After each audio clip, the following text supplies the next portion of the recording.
Galactic Council in panic after humans walk away from talks.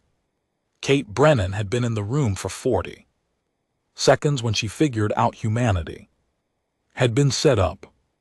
Not betrayed, not attacked, set up. Way you set up a signature line on a contract when you already know what the other person is going to sign. The Galactic Conclave's main chamber was built to hold 217 delegations.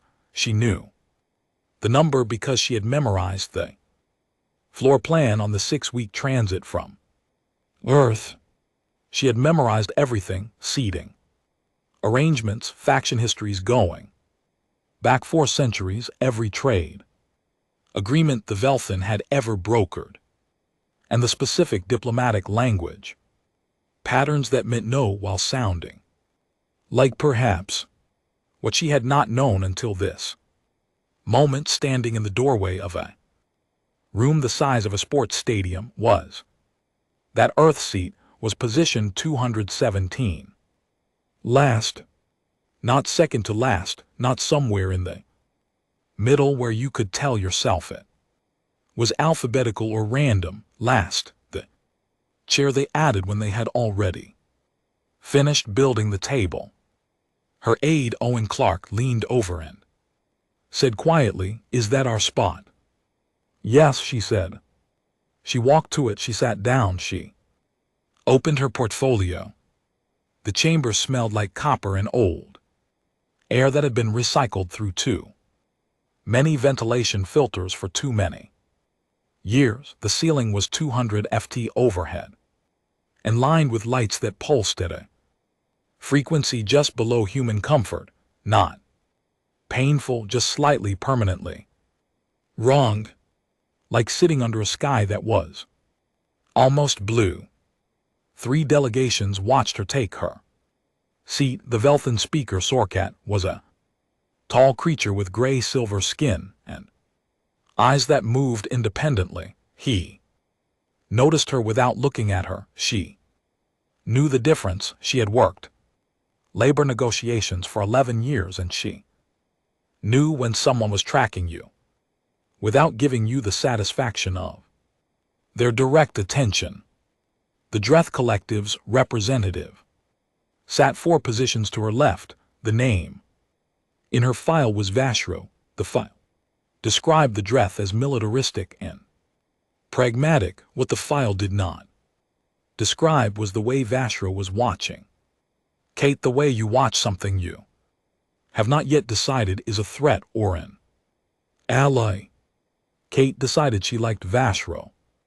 Immediately, the opening ceremony began.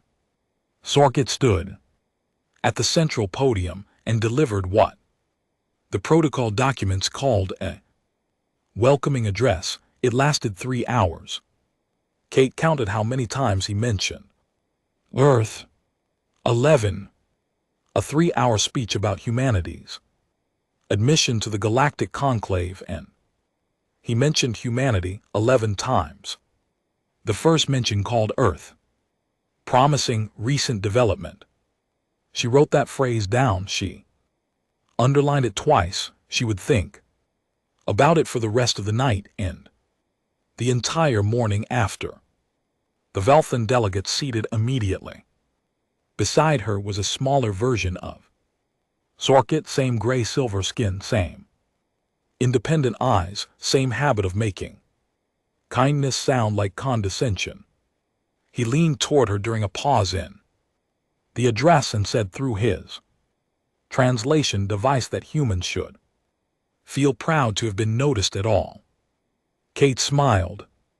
It was the smile she had been using since she was 24 years old and had walked into a room full of men twice her age who had already decided she was decoration. The smile that said, "I hear you," and it said nothing else. She went back to counting mentions.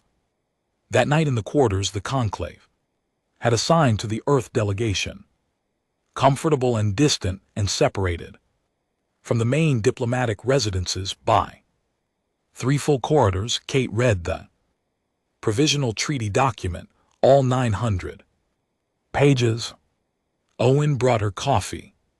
He had figured out the station's beverage systems faster than she had, which was one of the reasons she had picked him for this assignment. She read for 7 hours straight. On page 614, in a section titled Navigational Infrastructure and Resource Corridor Administration, she found Clause 88G. The clause was 4 sentences long. 4 sentences. Upon ratification of the Provisional Charter, all navigational data compiled by Earth's exploratory fleet, covering approximately 1,400 unmapped space corridors, would transfer to conclave administrative jurisdiction. Earth would retain access rights, a term defined in Appendix D, Subclause 19, which she had already read, which meant Earth could use its own maps in its own space, subject to approval from a Velthan Majority Committee with a standard processing time of 60 to 90 days per request. She set the document down on the desk. She looked at the wall. The wall was the kind of beige that exists only in institutional spaces, the color of decisions made by committee. She stared at it for a long time. They had sent her here to sign away humanity's roads. Not the planets, not the colonies, the roads. Space travel runs on mapped corridors, safe paths between systems with known hazards, known distances, known fuel requirements. Humanity had spent 40 years mapping 1,400 of them. That data was in military systems and commercial shipping databases and the personal navigation units of every human vessel in the galaxy. It was, in practical terms, the reason humans could get anywhere. Clause 88G was not a trade provision. It was a lock on the front door, and the conclave was asking her to hand over the key. She did not sleep. She pulled up a message to Arthur Penn, the Secretary General back on Earth. She typed and deleted 3 times. The problem was not finding the words. The problem was that the words were simple, and the situation was not simple, and she needed him to understand both things at once.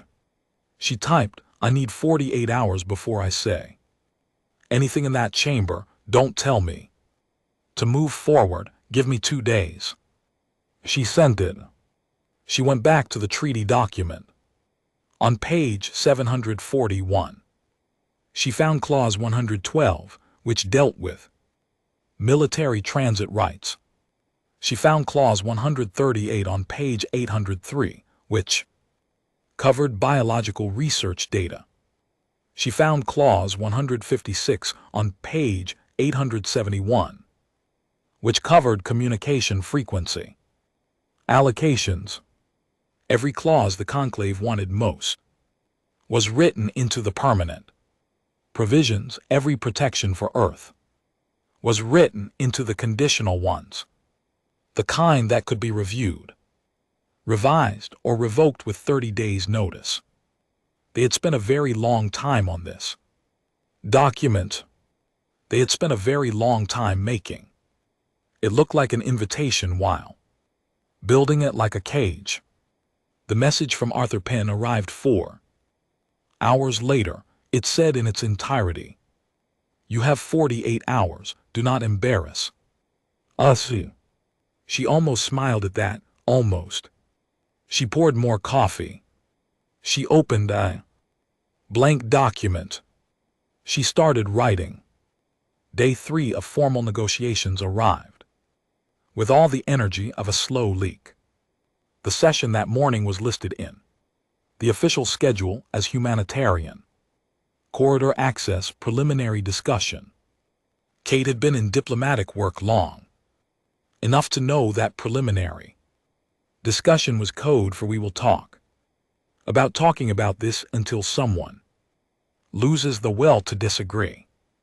The Velthin had perfected the art of exhaustion as a negotiating tool. You did not beat them by being smarter. You beat them by still being awake when they finally put something real on the table. Kate was awake. She had been awake for approximately 61 of the last 72 hours. Owen had placed a cup of coffee in front of her before the session opened. He did not say anything. He had learned by two that the most useful thing he could do was be quiet and refill things. The chamber filled the same way it had. Every morning delegations arriving. Order of seniority, which meant the Velthin block took their seats first. Then the Dreth collective, then the Own synthesis, 3 representatives who looked like smoke given the general shape of a decision, and then the smaller species, and then last Earth. Kate did not rush. She never rushed. Rushing was the physical version of showing your hand. Sorkit opened the session with a procedural summary of the previous days. Discussions, 20 minutes of recap for a session that had produced nothing. The Velthin loved recaps. Recaps were a way of making time feel productive without risking anything. Vashro caught Kate's eye across the chamber, a look that lasted 2 seconds, and communicated something she did not yet have words for, something like, "Watch what is coming." And she watched. The first 2 hours of the session were standard back and forth on corridor, with classifications, definitions of civilian vessel versus research, designated vessel, subcommittee, proposals for sub-subcommittees. Kate made notes. She asked 2 clarifying questions. She was pleasant and thorough and completely impossible to read. Then Sorkat tabled Amendment 7. He presented it with the specific tone of a man announcing something obvious, the kind of casual that is not casual at all. The amendment was to Corridor Clause 14, a section they had been nominally discussing for an hour and a half.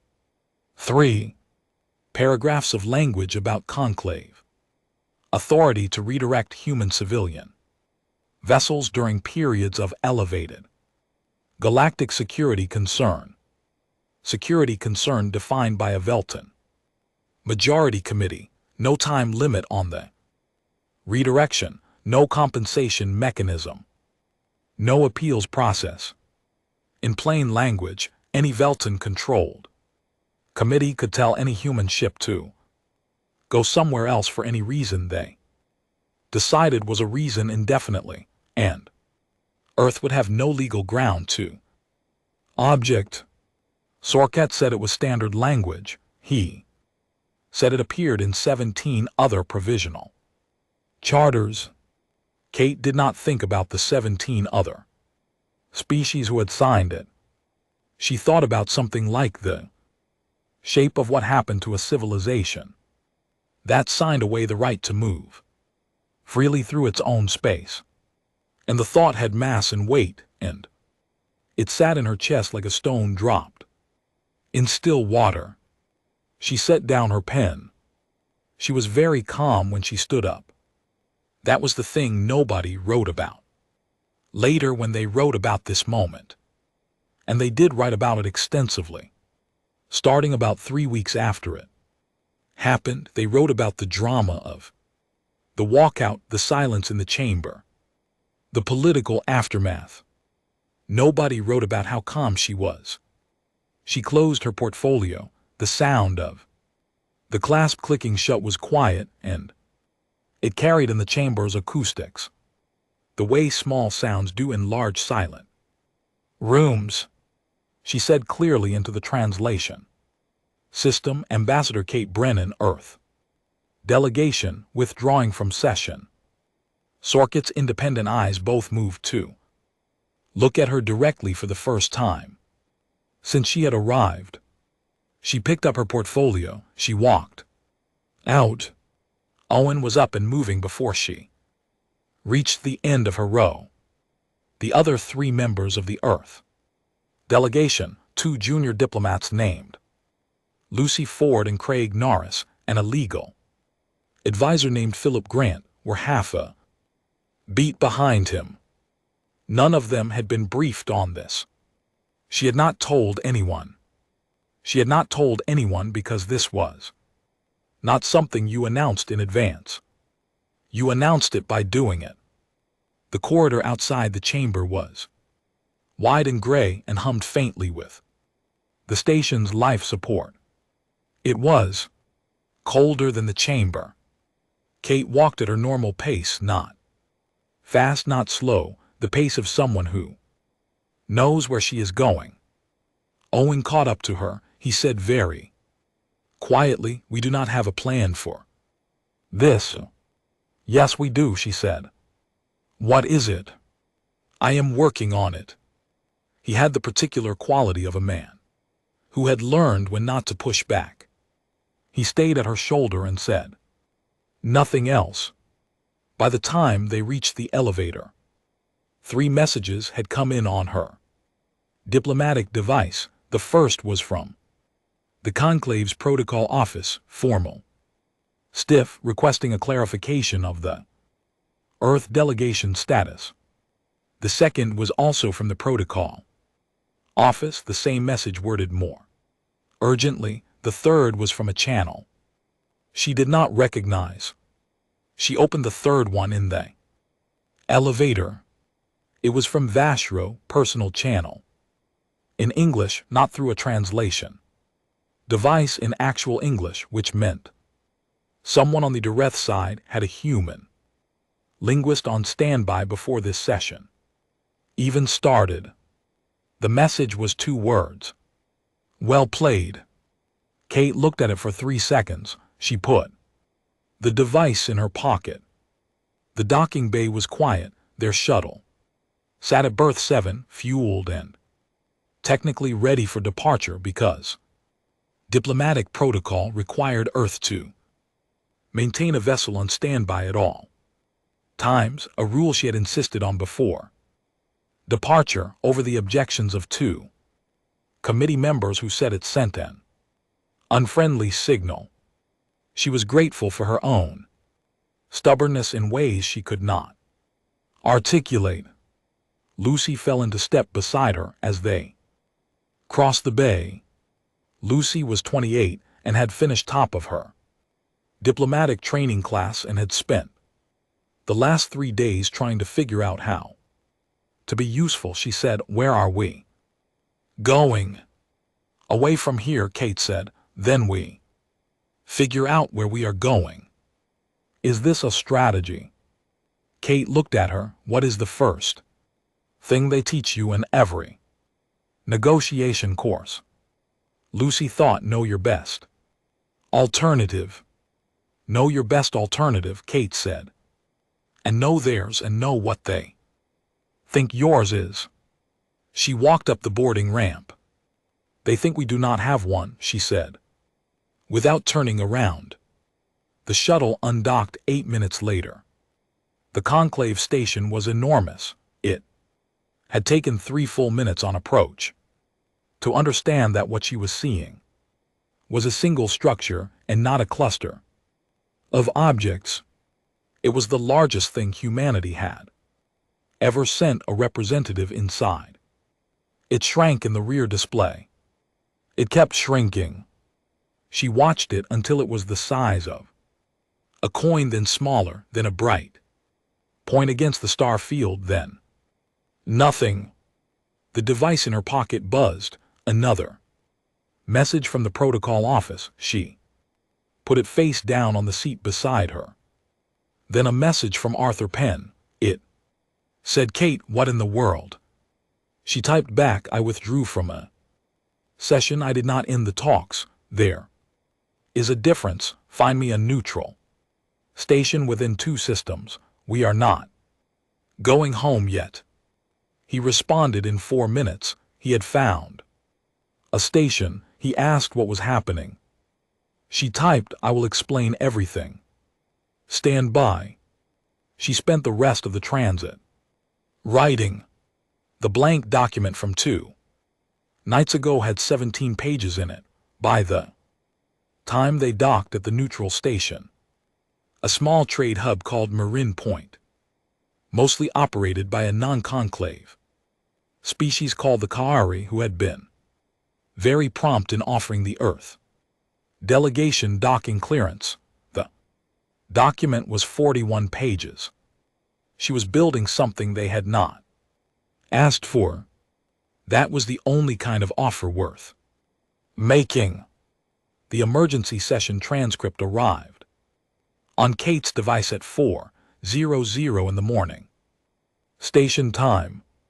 She had not been sleeping. She had been sitting at the small desk in her rented room at Marin Point with 3 separate documents open, a cup of cold coffee she kept forgetting to drink, and a view through the window of a docking bay full of Kahari cargo ships being loaded in. The dark. The transcript was 62 pages long. 62 pages of the Galactic Conclave's senior diplomatic body trying to work out why she had stood up and left. She read it in one sitting. The Velden had produced a formal analysis overnight, which meant they had people working through the station's sleep cycle, which meant they were more shaken than they wanted anyone to know. The analysis ran to 60 pages on its own and had been co-authored by 7 specialists, 2 in human psychology, 3 in pre-space flight cultural studies, 1 who appeared to be an expert in Earth labor history, which told her something she filed away carefully. The theories were thorough and completely wrong. Theory 1, the withdrawal was a cultural dominance display. They had cross-referenced 41 Earth films. The conclusion was that humans used dramatic exits as a form of status assertion, and the move was therefore performative with no substantive strategic intent. Theory 2, the withdrawal was borrowed from something called pre-space flight economic pressure tactics, a practice the Velden associated with Earth's 20th century and regarded as primitive but potentially effective. Theory 3, and this was the one she read twice slowly. The withdrawal was a response to unspecified psychological stress caused by multi-species environmental exposure, and the recommended response was a formal welfare inquiry directed at the UN Secretary General. They sent a wellness check on her. She set the transcript down. She looked at the ceiling for a long moment, then she picked it up and kept reading. Owen knocked on her door at 6:00 and came in with breakfast, which on Marin Point meant something that resembled eggs if you did not think too hard about its origin, and actual coffee, because Owen had located a human supply trader in the commercial district the evening before. He set things down, read her expression, and said nothing about the expression. She handed him the transcript. He read the wellness check section. He looked up. "They sent a wellness check," he said. "Yes." "To you?" "Yes." He sat down. He drank his coffee. He said, "What does that tell us?" "It tells us they have never once considered what happens when someone they regard as manageable stops cooperating. They have protocols for conflict. They have protocols for refusal. They do not have a protocol for someone simply leaving and not coming back in distress." She tapped the transcript. "They can only explain my behavior if it was emotional, so they decided it was." Owen nodded slowly. "And the labor history expert, that one has actually done research She said, "That one I respect." Later that morning, she received a forward from Arthur Penn. He had added 2 lines of his own text above it. Line said, "The Velthen speaker sent this directly to my office. I am not sure whether to be insulted on your behalf or impressed that they found my personal address. Read the attachment." The attachment was a message from Sorketten. It was formal, carefully worded. Expressed the conclave's genuine interest in Earth's continued participation in the talks, referenced Kate's many obvious qualifications, and then in paragraph 4 gently suggested that perhaps the physical demands of extended space travel had made the session more taxing than intended and offered the Earth delegation an extended rest period before resuming. Arthur had added a second note at the bottom. He sent a wellness check, Kate. An actual wellness check. She allowed herself a moment of something that was not quite amusement, but lived next to it. Then she got back to work. The real news was not in the Velthen analysis. It was in the 3 lines at the bottom of page 40, one of the transcript, which reported that the Dreth Collective had, without announcement or explanation, pulled their delegation from 3 joint Velthen committees. Not dramatically, not publicly. They had simply sent a scheduling conflict notice and stopped showing up. 3 committees, all 3 related to long-range navigational rights. That was not a coincidence. Philip came to her with the economic data 2 days after the walkout. He had been running numbers with a quiet thoroughness that reminded her why she had asked for him specifically. He sat across from her at the small table in her room and laid out 3 pages of figures. "I ran it through the conclave's own economic models," he said. "The models they use for new member negotiations. I cross-referenced it against Earth's actual trade position.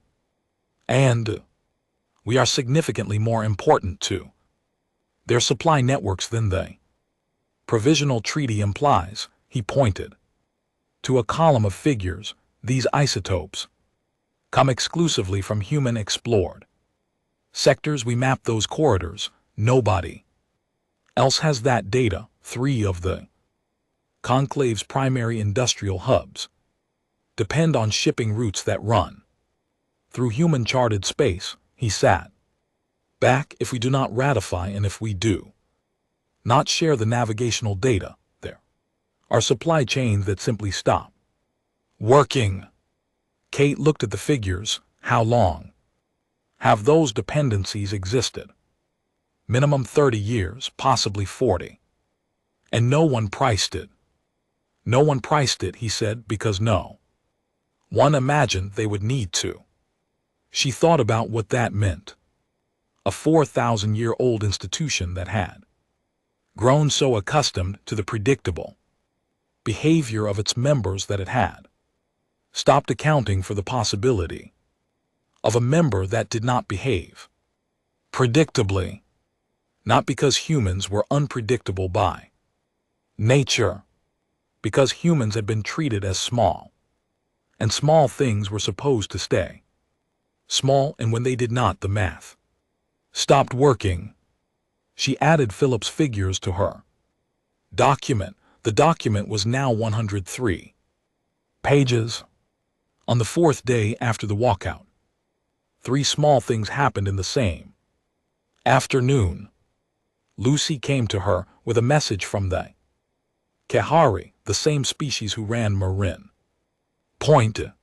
It was an informal message sent through a commercial channel rather than a diplomatic one, which in Kahari culture meant it was being sent with deliberate deniability. The message expressed the Kahari delegation's interest in discussing bilateral trade arrangements with Earth Outside the conclave framework at the Kahari's convenience, Craig brought her a similar message an hour later from a species called the blonde. Philip, with a careful expression, showed her a third message from a species called the vast. 3 species in one afternoon. All 3 small, all 3 non-Velton. All 3 had been members of the conclave for over a century and had never once proposed any kind of bilateral arrangement with anyone. She sat with that for a long time. They were not asking her to fight anyone.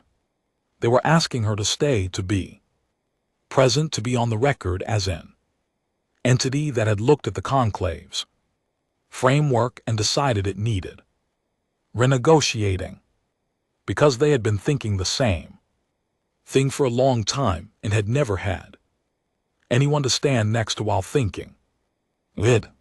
That changed the weight of what she was doing. She had walked out of a session because the math was wrong and the document was a trap. That was her reason. That was the whole reason. Standing up, she had apparently also stood up for 3 species who did not have the leverage to stand up themselves. She did not take that lightly. That evening, her daughter Lily called. Lily was 12. She called about twice a week when Kate was on assignment, and the calls were usually short updates on school, complaints about homework, occasional questions about alien biology that were more sophisticated than Kate expected. This call was different. Lily's first words were, "Mom, you are all over the feed. Keisha says you started a war." Kate said, "I did not start a war. She says the entire galaxy is panicking. The conclave is recalibrating. That is different from panicking." Is it? A 12-year-old asking the question with the specific precision that 12-year-olds use when they sense adults are sidestepping. Kate thought about the 62-page transcript, the wellness check, the 3 committee withdrawals, the messages from 3 species in one afternoon, the Velton analysis that had required 7 specialists and still missed the point entirely. "I did not start a war," she said. "I started a conversation. There is a difference, Lily. I will explain it properly when I am home." She did not say that last part. She said, "Instead, tell Keisha she owes you lunch." After the call ended, she sat with the phone in her hand for a long moment. Then she set it down and went back to her document. It was 119 pages now. She had 48 more to write. Vashro arrived without much warning. 10 minutes notice, a short message on the personal channel that said only, "Marin Point tomorrow early. I will find your location. Do not bring a recording device."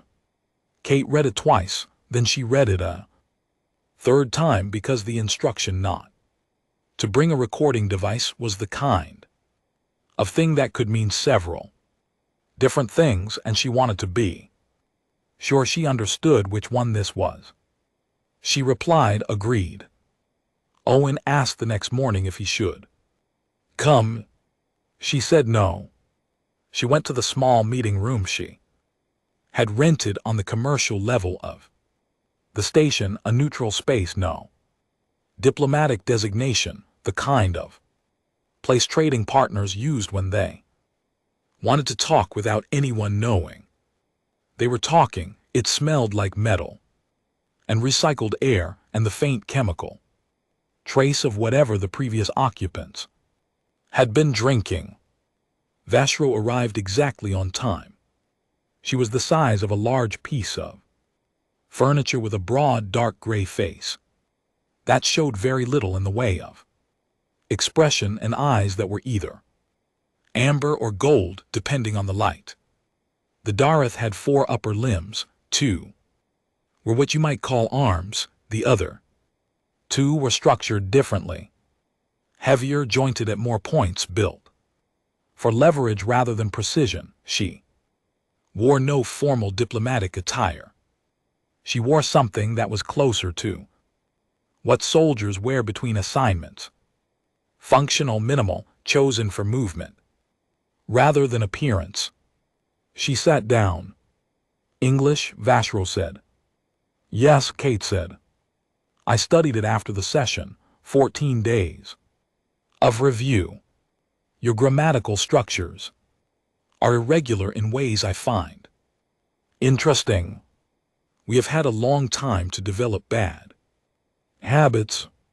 The edge of Vashro's mouth shifted. It might have been something like a smile. It was impossible to be certain, and Kate decided not to assume. They talked for 6 hours. Kate had been in long negotiations before, the kind that start with pleasantries and slowly work their way to the thing that matters, burning through courtesy like fuel. This was not that. Vashro did not use pleasantries. She started directly and stayed there, which Kate found more comfortable than she had expected. She did not tell Kate anything directly. She told Kate stories.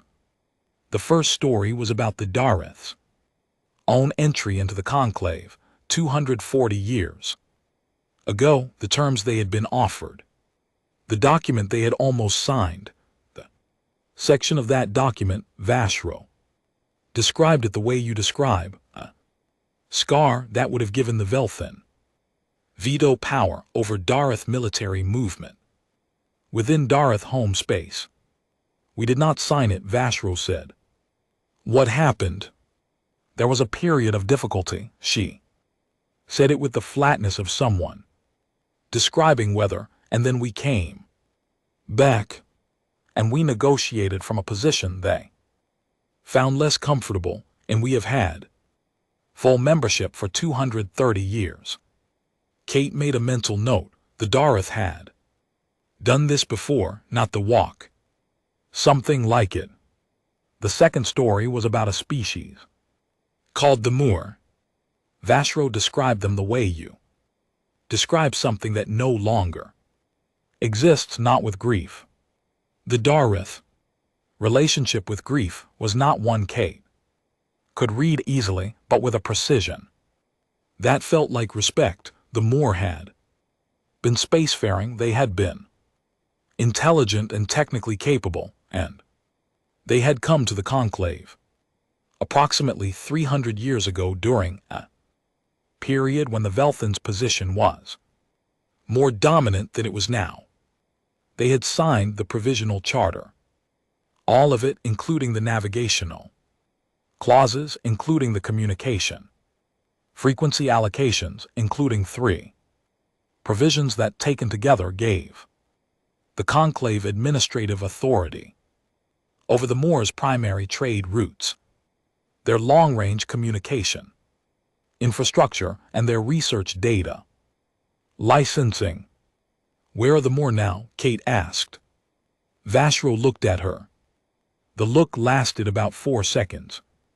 It was the look of someone waiting to see if you actually need the answer said out loud or whether you already understand. Kate understood.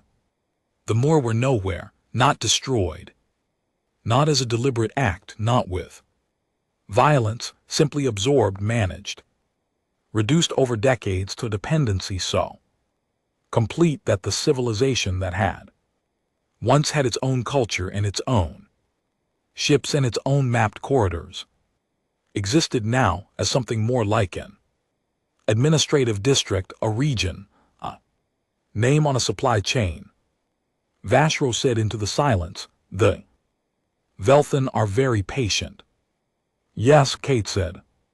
They have been at this for 4,000 years. They do not need you to fail. Immediately, they need you to sign. Kate was quiet for a moment. The room's ventilation hummed. Somewhere in the station, a cargo bay door opened and Closed. Why are you telling me this? She said. Vashro considered the question. Because the Dreth Collective has. Watch the conclave structure become less functional for 80 years, she said. And we have not had an occasion to say so to someone who was in a position to make it matter. She paused. You may be that occasion, you may not, but I find it worth the conversation. And the 3 committees you withdrew from. Vashro's expression shifted in a way Kate could not fully read. We withdrew because we wanted to see how the Velthan responded to the Earth walkout, how quickly they moved, what they prioritized.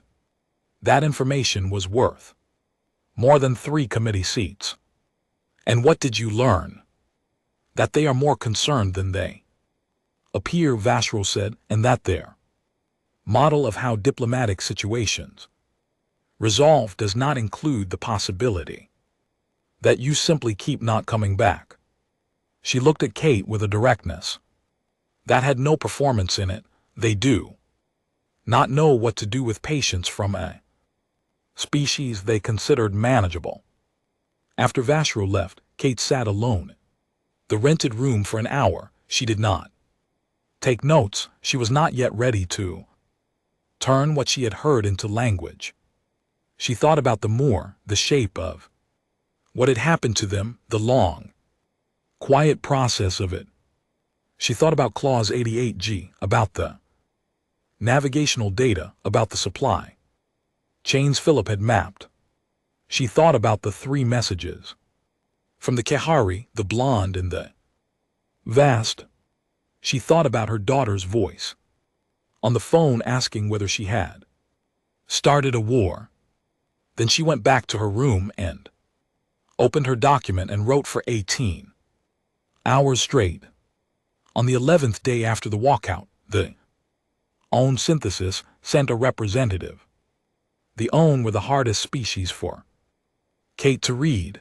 They were post-biological, which in practice meant they did not have bodies in the way she understood bodies.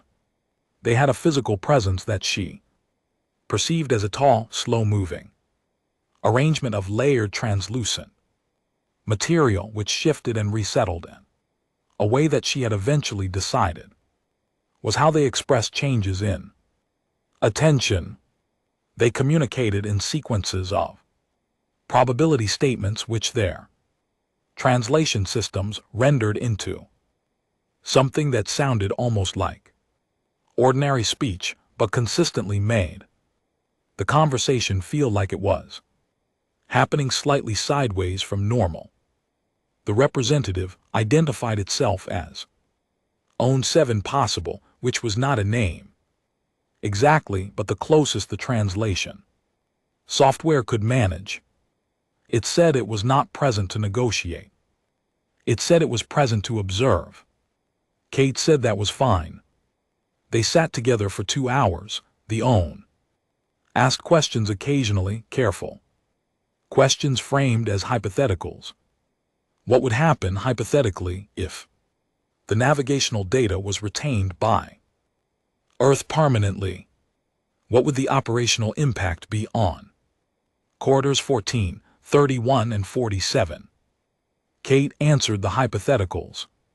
Toward the end of the 2nd hour, Own 7 Possible said, without preamble, of 1,700 computational simulations of humanity's diplomatic trajectory run by the Own synthesis, your withdrawal from session appeared in fewer than 9. Kate said, I know. The Own was quiet for a moment. Its layers shifted slowly. How did you know to do the low probability thing? She thought about that question for a while. She thought about every room she had ever been in where the expected outcome was that she would accept what was offered and find it sufficient. She thought about 11 years of labor negotiations. She thought about her mother's hands.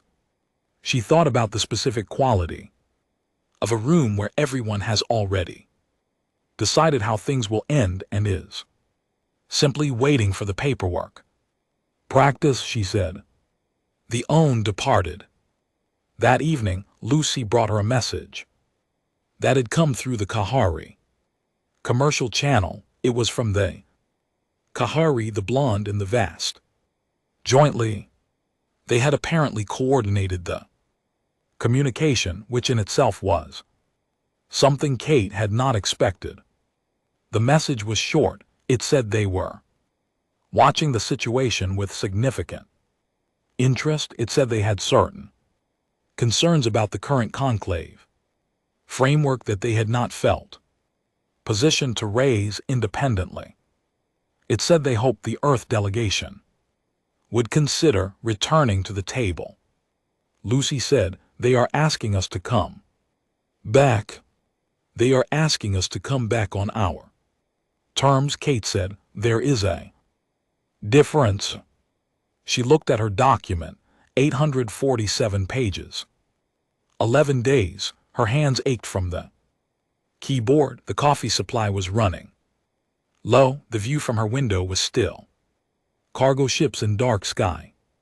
She sent a message to Arthur Penn. It said, I am ready. Set a date. Tell them we are coming back. Do not ask them when they are available. Tell them the date. Arthur responded in 11 minutes. He said, what date? She picked one. She went asleep for the first time in 2 days. The Galactic Conclave's main chamber looked exactly the same. Kate had expected that institutions built over 4,000 years did not rearrange their furniture between sessions. The copper smell was the same. The recycled air was the same. The lights overhead pulsed at the same frequency that lived just below comfortable. She walked in first, ahead of Owen and Lucy and Craig and Philip, and she walked to position 1. They had moved the chair between her departure 11 days ago and this morning someone, she suspected a very junior Velthan administrative official who had been given a difficult task on short notice, had moved the Earth delegations assigned seating from position 217 to position 1. The chair was larger than the one she had left. It had been placed at the curved edge of the first rank, visible from most of the chamber floor. She sat down. She set her portfolio on the table in front of her. Owen sat beside her. He leaned over and said very quietly, position 1. Yes, she said. They thought you would be pleased. They thought moving the chair was a concession, she said. It is not a concession, it is furniture. He sat back.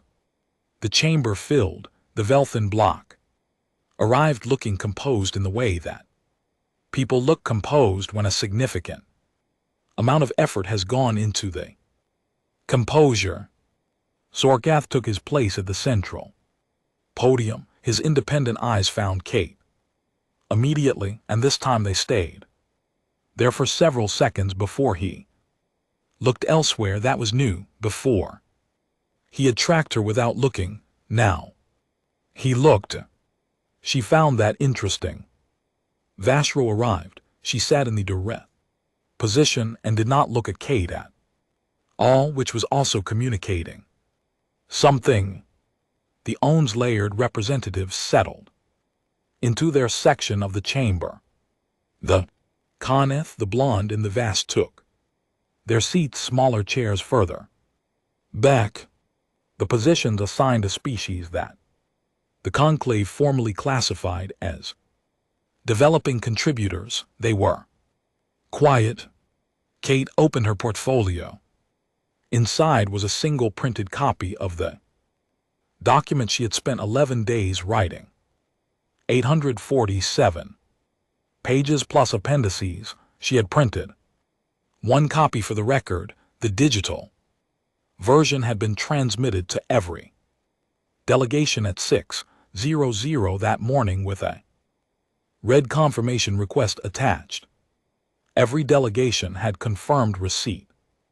Whether any of them had read it was another matter. Sorkath opened the session with procedural formality. He welcomed the Earth delegation back. He said it with warmth that she did not believe, and he probably did not intend her to believe. He said the conclave was pleased that Ambassador Brennan had returned to continue what he called the constructive work of integration. Integration, that was a new word for it. She let him finish. Then she stood. Ambassador Kate Brennan, Earth delegation, she said, I am tabling a replacement document. The chamber absorbed that. Not an amendment, not a counter. Proposal, a replacement. She said the document transmitted this. Morning constitutes Earth's full position on the terms of our participation in the Galactic Conclave. It is not a response to the provisional charter, it supersedes it. I would ask that the chamber give it full consideration before any vote is called. Sorkath said with careful restraint that this was unprecedented. She said, I know. He said that the conclave could not simply set aside a document that had been developed over a period of. I have read the provisional charter. She said, not loudly, not with heat. All 900 pages, including Clause 88G. She paused. I know what the document is. The chamber was very quiet.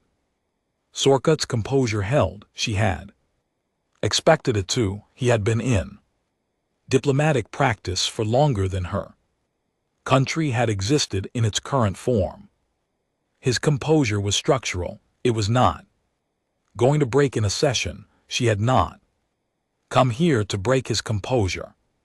She had come here to change the number. She sat down. The session recessed for 2 hours to allow delegations to review the replacement document.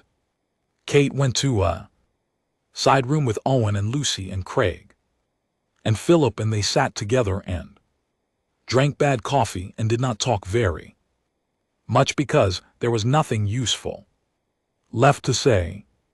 Everything that needed to be said was in the 847 pages on every delegate's device. Philip said at one point, do you think they have actually read it? The Dret read it last night, she said. The OWN ran it through their modeling systems at approximately 3:00 this morning. The Velt have had 6 specialists on it since 6:15. And the Coneth, the Blonde, the Vast. She thought about 3 messages in one afternoon, 3 species that had been waiting for a long time for something they could stand next to. Yes, she said, they read it.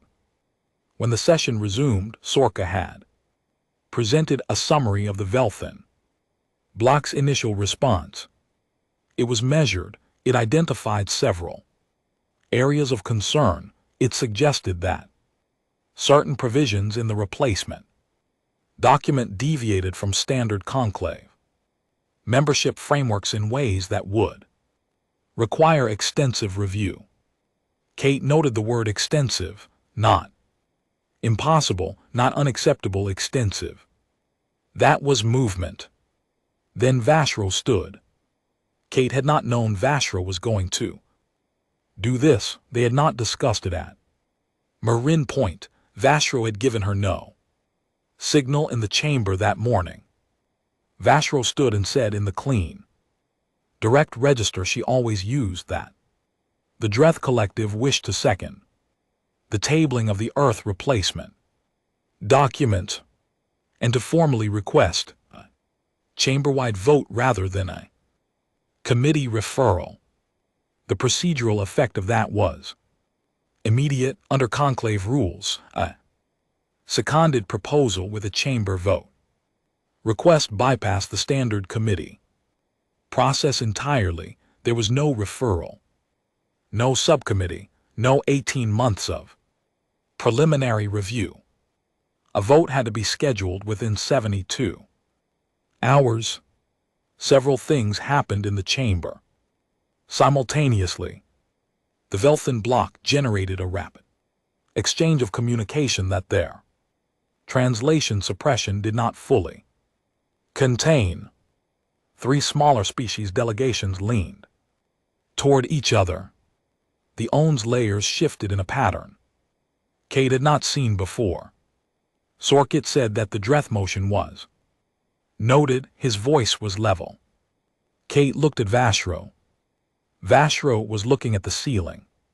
The Kahari delegate, a small, careful creature named Henshaw, who had spoken exactly once in all the sessions Kate had attended, stood up next.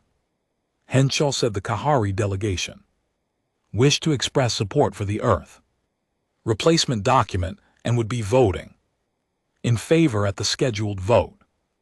The blonde delegate stood immediately after and said the same.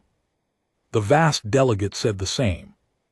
3 species in 60 seconds, all small, all quiet, all apparently done being quiet.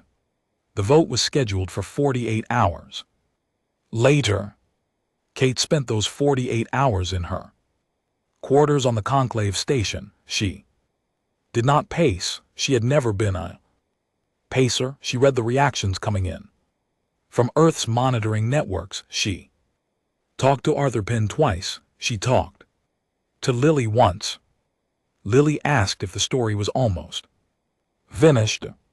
Kate said it was in the last chapter. Lily said, good endings are the whole point.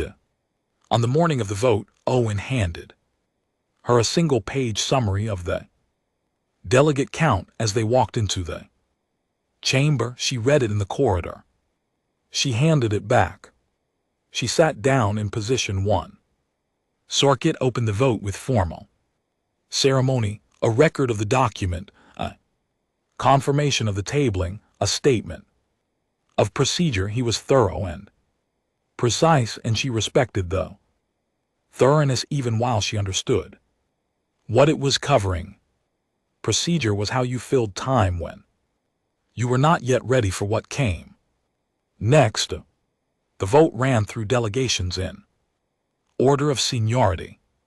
The Velthin bloc voted against 22 votes, solid, unified as she had expected. The Dreth collective voted in favor, 11 votes. The OWN synthesis abstained. In OWN diplomatic protocol, Kate had learned, an abstention was not neutral.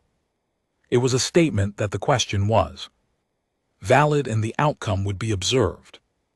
It was closer to endorsement than refusal. The Kahari voted in favor, 4 votes. The blonde voted in favor, 3 votes.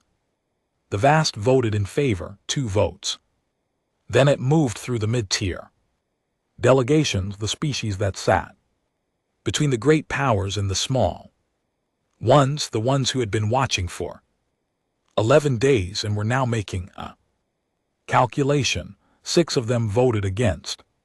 3 voted in favor, 2 abstained. The final count was 61 in favor, 72 against. The replacement document failed. Kate wrote down the number. She sat with it for a moment, not with disappointment exactly, but with the specific quality of a person absorbing information they had already half prepared for. She had known this vote might not pass. She had known it was possible. She had built the plan around the possibility. She stood. Sorkit across the chamber watched her with both eyes directly. He said, Ambassador Brennan, are you withdrawing again? She heard something in the question she had not expected, something very close to genuine concern, not for her well-being, not another wellness check. Procedural concern, the kind that says, I do not know what happens next in That is no longer comfortable. She said no. She said, I am giving the chamber 90 days to review what was just voted against. I ask that we schedule a second vote at the end of that period. She looked around the room once slowly. We will be here. She sat back down. The silence in the chamber had a particular texture. She had been in enough rooms to know the difference between a silence that meant the conversation was over and a silence that meant the room was adjusting to a new shape. This was the second kind. She gave them 93 days. Not to be generous, because on day 90 she sent a message to the session coordinator saying she needed 3 additional days to complete a final review of procedural documentation, and the coordinator agreed without argument, and those 3 days told her what she needed to know about where the Velthin blocks resolve.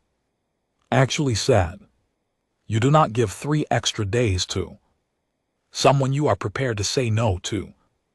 Again, the second session began on a Thursday. Station time, late morning, the light in the chamber the same, slightly wrong. Pulse it always was. Kate walked to position 1.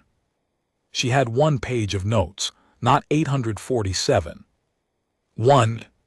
Sorkit opened the session. He was more formal than usual, the extra formality of someone about to do something they have decided on and are covering with ceremony. The Velthin block had split.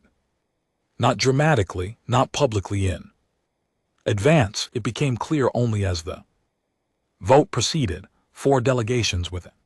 The Velthin alliance had shifted, not to full agreement, to abstention. 4 abstentions from a block that had previously voted as a single unit. That was not nothing. The final count was 84 in favor, 61 against, 14 abstentions. The replacement document passed.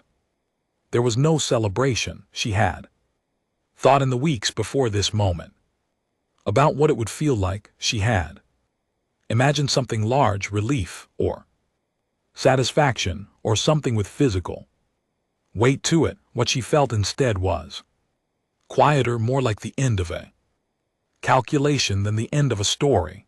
The right answer finally on the right line. Owen was very still beside her. Lucy had her hand pressed flat against the desk in front of her, not from tension but from the need to ground herself in something solid. Philip was looking at the final count summary with the expression of a man reading a number he has wanted to see for a long time. The formal signing was scheduled for the following morning. Delegates would sign in order of their vote. All 84. Kate would sign on behalf of Earth. She sent a message to Arthur Penn. It said it passed. He replied in 40 seconds. His message was longer than anything he had sent her. In 3 months she read it twice. It ended with "Come home soon." She sent a message to Lily. It said, "Last chapter, good ending." Lily's reply came quickly. Was it hard? Kate thought about the question. She thought about 900 pages and Clause 88G and a wellness check in Vash Ross. Voice in a metal room saying the Velthin were very patient. She thought about 3 messages in 1 afternoon. She thought about 11 days of writing and 63 days of waiting and 3 more days that were not necessary but were telling. She thought about position 217 and position 1 and the fact that neither number was the point. She typed yes. Then she added, but the right kind of hard. Lily sent back a single word, good. The signing ceremony the next morning was ceremonial in the way that such Things are prepared speeches formal.